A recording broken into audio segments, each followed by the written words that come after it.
मूळ मायेतून आपला जन्म आहे आणि त्या मायेलाच आपल्याला हरूप करायचं. तिने अनेक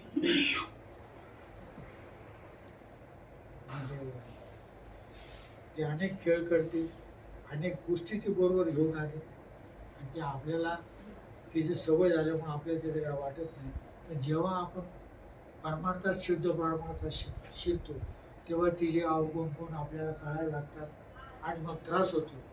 आणि तिचा त्रास कमी करण्याकरता भगवंताचं पूजन करायला, ती आपली मूळची आई. समजते? तिला तिचं सार्थक करायचं, तिला हे घेऊन द्यायचं. ती पुढची आपली आई, तिचं सार्थक करायचं, तिला भगवंताच्या नादी लावायचं, भगवंताचं भजन पूजन करायला लावायचं. आणि तिने भजन पूजन करायला सुरुवात केली की ती पुत्राला जन्म देते. तो पुत्र निर्माण झाला जेव्हा ममता म्हातारी मरून गेली तेव्हा फक्त बहीण धावून आली गावात. आता संध्या करू कैशीच घेवा. सुरुवात काय सुरुवात काय झाली संध्या संध्या माझा आणि आत्माराम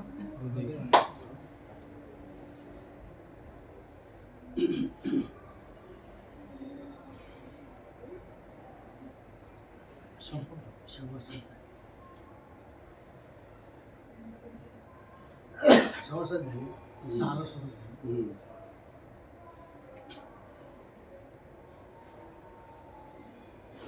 मी मागे एकदा म्हणलो होतो आनंदाच्या कीर्तन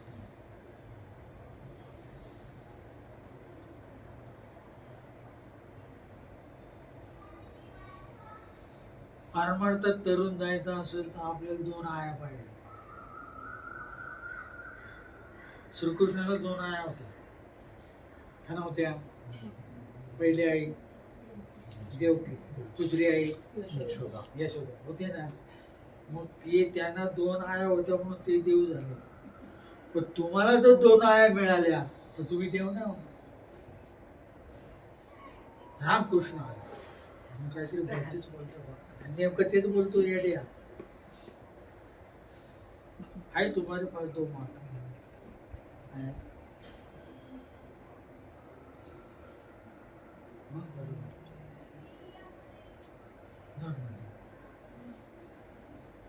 चांगला विचार.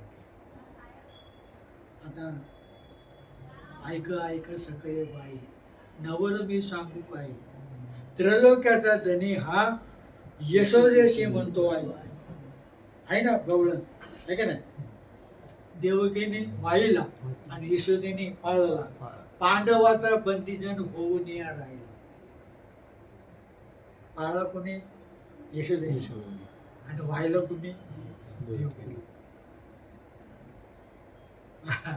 हे 2 सापडले पाहिजे. चांगला विचार करा, कामाला लागा. नंबर 2, 2दा जन्माला यायला पाहिजे, 2दा मरायला पाहिजे, 2दा लग्न व्हायला पाहिजे. लग्न एकच होत, दुसरं लग्न देवाशी लागलं, ती माळ घातली. प्रश्न त्याच हे आहे ना, देवाची लग्न लागलं म्हणून आपण माळ घातली ना. काय अडचण? लय सोपं आहे, काय अवघड नाही. चांगला जर विचार केला फार सोपं, अवघड काही नाही. तर आपण आलो आता देहाचा अहंकार जाण्याकरता हा सगळा परमार्थ करायचा. आणि हा अहंभाव लवकर जात नाही. आणि अहंभाव जाण्याकरता ह्याचा शत्रू जो आहे तो भक्तिप्रेम आहे, भाव. उसके शिव वो नहीं जाता. आणि ज्याला भक्तिप्रेम कमी आहे, भाव कमी आहे, त्याचा अहंकार लय जोराचा असतो. त्याच्या गाडीचं स्पीड जे असतं ना, स्पीडोमीटर 180 किलोमीटर दाखवते, एवढी पळती गाडी ती सगळ्यात जास्त. आपल्या गाडी 40, 60, 50 असेल. तर ते हा जो अहंभाव आहे कोणामुळे निर्माण होतो? याच गोष्टी. आणि हा देह अहंकार आहे. हा जाण्याकरता दुसरं उपाय नाही.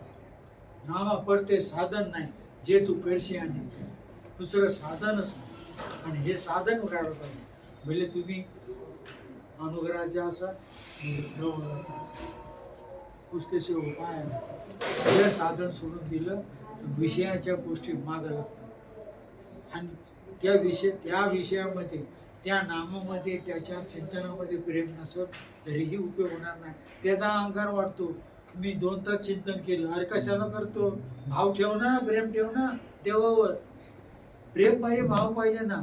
आता बघा,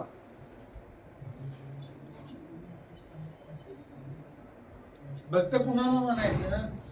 जो देवावर कुठलंही अपेक्षा न ठेवता,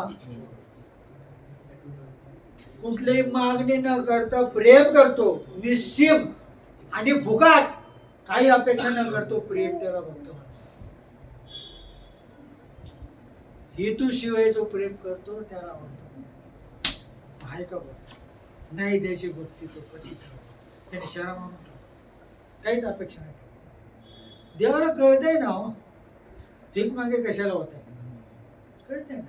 हेतू शिवाय जे चाललंय आणि कुठल्या परमार्थ हेतू शिवाय तिथे आनंद आहे, तिथं समाधान आहे, तिथे शांती आहे. आणि सगळे लोक शांती करतात, सगळं खोटा बोल करतात. आणि शांतीचा नवरा कोण माहितीये का? शांतीचा नवरा, डू यू नो? शांतीचा नवरा अहंकार